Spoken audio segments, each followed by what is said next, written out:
Kemudian di dalam Injil menyuruh umat Kristiani untuk khitan atau sunat.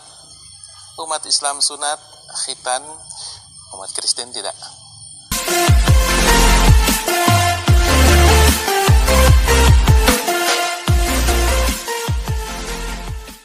Ya, shalom teman-teman semua, dimanapun kita berada pada saat ini, kiranya kita semua tetap berada dalam keadaan sehat, dan apapun yang merupakan aktivitas kita sepanjang hari ini, kiranya Tuhan Yesus memberkati. Kembali berjumpa lagi di channel kita ini, yaitu Zemayan Yasin, dan pada video kali ini teman-teman, saya membahas seorang ustadz yang berkomentar terhadap orang-orang Kristen, di mana dia mengatakan bahwa orang Islamlah atau agama Islamlah yang justru mentaati Injil atau melakukan seluruh apa yang tertulis dalam Injil. Malah Kristen ini yang melanggar Injil atau tidak melakukan apa yang tertulis di dalam Injil. Nah, teman-teman, seperti apa videonya? Mari kita simak sebelum kita menjawabnya. Videonya yang berikut ini. Di dalam Injil atau kitab sucinya orang Kristen, di situ ada pelarangan memakan babi di dalam Injil. Umat Islam tidak memakan babi, umat Kristen makan babi. Nah, kemudian di dalam Injil menyuruh umat Kristiani untuk khitan atau sunat. Umat Islam sunat, khitan, umat Kristen tidak. Kemudian di dalam Injil melarang minum minuman keras. Umat Islam tidak minum minuman keras, umat Kristen minum minuman keras. Kemudian banyak hal juga, di antaranya di dalam Injil diperintahkan untuk mengesahkan Tuhan. Umat Islam mengesahkan Tuhan, umat Kristiani tidak. Kemudian di dalam Injil disuruh untuk bersyahadatain, yaitu bersaksi bahwa Tuhan satu, Esa dan Rasul Nabi atau Nabi Isa adalah Rasul dan utusan atau messenger. Islam menyatakan itu, Kristen tidak. Di dalam Injil juga dikatakan bahwa kita di dalam Injil menyuruh untuk ketika ibadah itu harus sujud. Umat Islam sholat sujud, umat Kristiani tidak. Di dalam Injil diperintahkan untuk berpuasa. Umat Islam berpuasa, umat Kristiani tidak berpuasa. Kemudian di dalam Injil juga disebutkan untuk mengucapkan insya Allah jika Tuhan menghendaki. Umat Islam mengucapkan itu, insya Allah atau jika Tuhan menghendaki. Umat Kristen tidak. Nah, itu dia videonya teman-teman, di mana dia berkata seolah-olah yang paling taat kepada Injil itu adalah agamanya. Teman, yang pertama di mana dia katakan tadi bahwa orang Kristen itu makan babi, sedangkan dalam Injil itu dilarang. Nah, teman-teman, di video saya sebelumnya saya sudah membahas itu bahwa Yesus pernah berkata apa yang masuk ke dalam perut itu tidak menajiskan orang. Justru yang keluar dari dalam itulah yang menajiskan orang. Seperti perkataan kita, ucapan kita yang menyakiti hati orang atau kata-kata kotor. Nah, segala tindakan jahat, perbuatan jahat itu kan muncul semua itu dari hati. Nah, justru itulah yang menajiskan orang. Nah, itu yang pertama. Yang kedua, dia berkata bahwa Injil memerintahkan untuk sunat atau khitan. Nah, sedangkan orang Kristen tidak berkhitan. Nah, sedangkan agamanya atau orang-orang yang memeluk agama Islam berkhitan. Nah, itu artinya mereka taat pada Injil. Nah, teman-teman, inilah yang perlu kita jelaskan, khususnya khitan ini.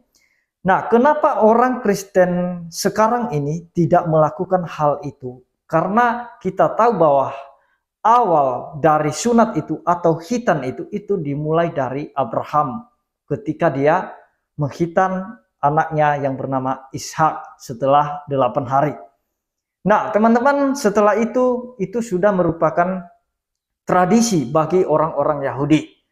Nah, makanya di dalam Kisah Para Rasul 15, coba kita baca teman-teman. Kisah Para Rasul 15 ayat 1 dikatakan di sini, beberapa orang datang dari Yudea ke Antiokhia. Nah, Antiokhia ini adalah orang-orang non-Yahudi dan mengajarkan kepada saudara-saudara di situ, jikalau kamu tidak disunat menurut adat istiadat yang diwariskan oleh Musa, kamu tidak dapat diselamatkan. Nah, doktrin inilah yang salah menurut para rasul, yang memang itu tidak boleh sebenarnya diajarkan itu. Nah, karena ajaran ini seolah-olah syarat keselamatan itu adalah sunat. Nah, di mana dikatakan di kalimat terakhir, kalau kamu tidak disunat, kamu tidak diselamatkan. Nah, itu yang ditentang oleh para rasul, bahwa sunat itu bukan persyaratan keselamatan. Nah, jadi itu yang dilarang oleh Paulus. Makanya Paulus berkata di dalam Galatia 5 ayat 1 sampai 12. Nah, kita membacakan ayat yang pertama, supaya kita sungguh-sungguh merdeka, Kristus telah memerdekakan kita. Karena itu berdirilah teguh dan jangan mau lagi dikenakan kuk perhambaan. Nah, sesungguhnya aku Paulus berkata kepadamu, jikalau kamu menyunatkan dirimu, Kristus sama sekali tidak akan berguna bagimu. Nah, sampai ayat 2 itu aja teman-teman. Nah, bahwa Paulus menegaskan di sini bahwa Kristuslah yang menyelamatkan kamu, bukan sunat itu. Nah, jadi kalau tradisi-tradisi Yahudi menyunatkan diri itu secara lahiriah, secara fisik.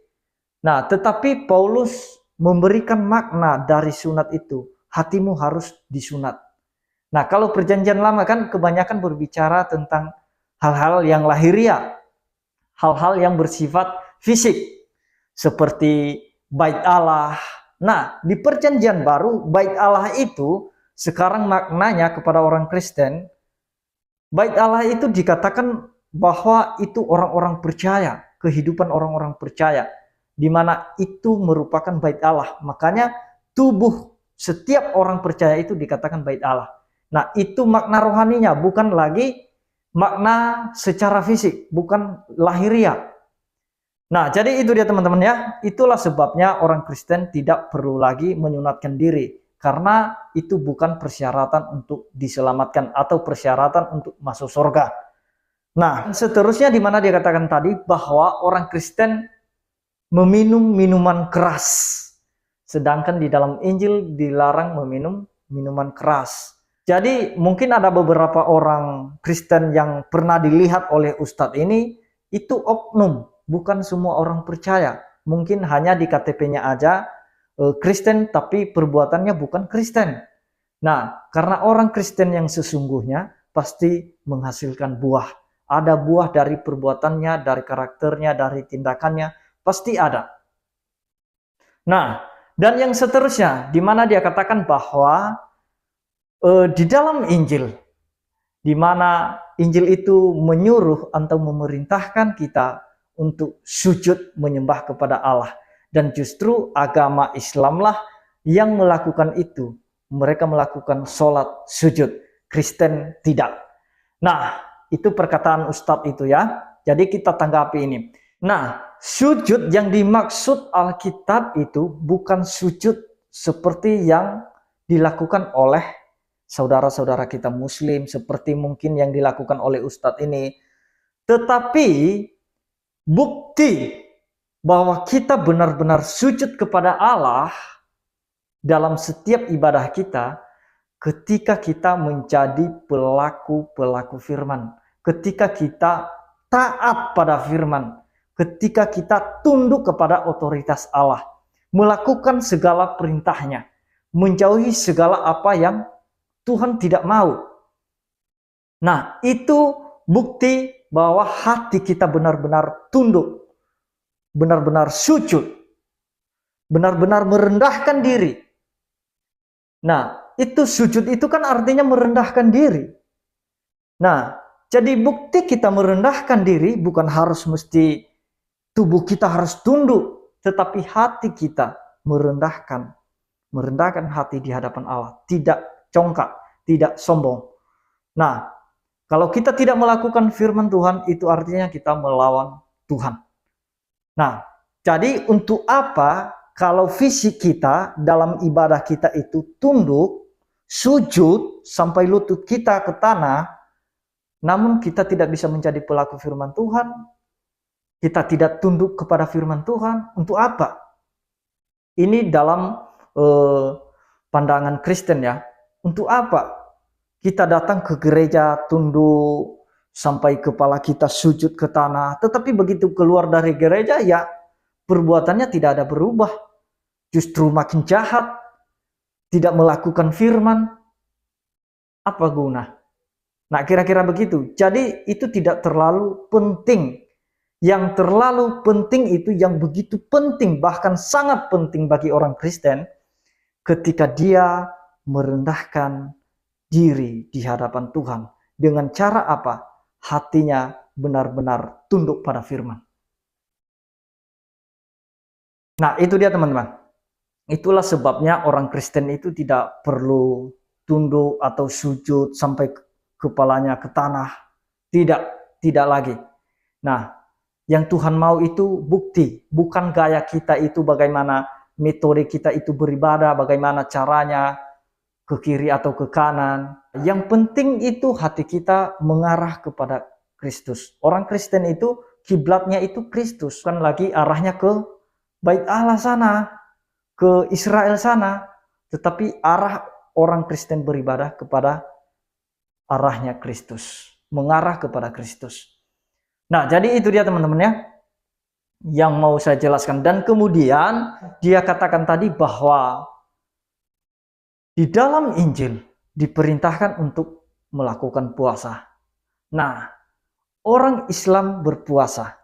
Agama Islam maksud Ustadz itu. Agama Islam, orang-orang Islam berpuasa. Sedangkan Kristen tidak berpuasa. Nah, inilah kesalahan Ustadz yang memang dia tidak tahu. Nah, seolah-olah selama ini dialah yang melakukan puasa. Orang Kristen tidak. Nah, masalah puasa ini saya pernah bahas di video saya sebelumnya, bahwa bagi Kristen puasa itu tidak wajib. Ingat itu, tidak wajib tapi perlu.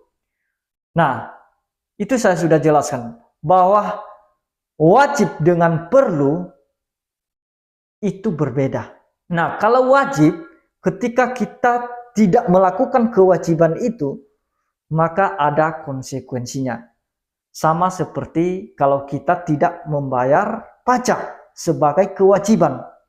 Nah, ketika kita tidak membayar pajak, maka ada dendanya, ada konsekuensinya.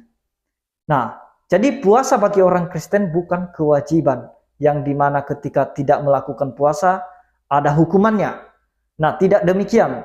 Tetapi orang Kristen perlu berpuasa. Karena itu adalah kebutuhan. Nah, jadi artinya puasa itu adalah bagaimana kita merendahkan diri kepada Tuhan, bagaimana kita mencari hadirat Tuhan. Mungkin dalam setiap masalah, mungkin ada pergumulan. Jadi orang yang mengalami masalah itu bisa lebih mendekatkan diri kepada Tuhan. Nah, jadi berpuasa bukan hanya soal menahan lapar ya, menahan menahan haus, tetapi soal puasa itu bagaimana kita harus lebih dekat dengan Tuhan dan bagaimana kita harus mematikan segala hawa nafsu. Selera kita untuk berbuat jahat itu kita harus matikan. Kalau kita menahan lapar, menahan haus, demikian kita harus menahan selera kita untuk melakukan kejahatan, menahan nafsu kita untuk tidak berbuat kejahatan. Nah, itulah puasa. Jadi mungkin Ustadz ini dia tidak tahu kalau orang Kristen itu puasa ya, melakukan puasa. Nah, karena kenapa banyak orang yang tidak tahu, bahkan banyak orang yang mengklaim bahwa orang Kristen itu tidak berpuasa. Karena kalau orang Kristen berpuasa itu tidak pamer. tidak sampai masuk TV, tidak sampai dipamerkan di berbagai media sosial, di YouTube, tidak. Nah, justru kata Yesus, kalau kamu berpuasa, itu cukup Tuhan yang tahu. Cukup Allah yang tahu, dan kamu sendiri. Nah, jadi apapun yang kita gumul dalam puasa itu, maka Tuhan yang melihat kita itulah yang memberikan jawaban bagi kita. Nah, jadi itu dia teman-teman ya yang mau saya jelaskan. Saya hanya jelaskan secara garis besarnya, tidak mendetail. Karena ini juga pernah dibahas di beberapa video saya sebelumnya. Jadi itu dia teman-teman, kiranya Tuhan Yesus memberkati kita semua. Shalom.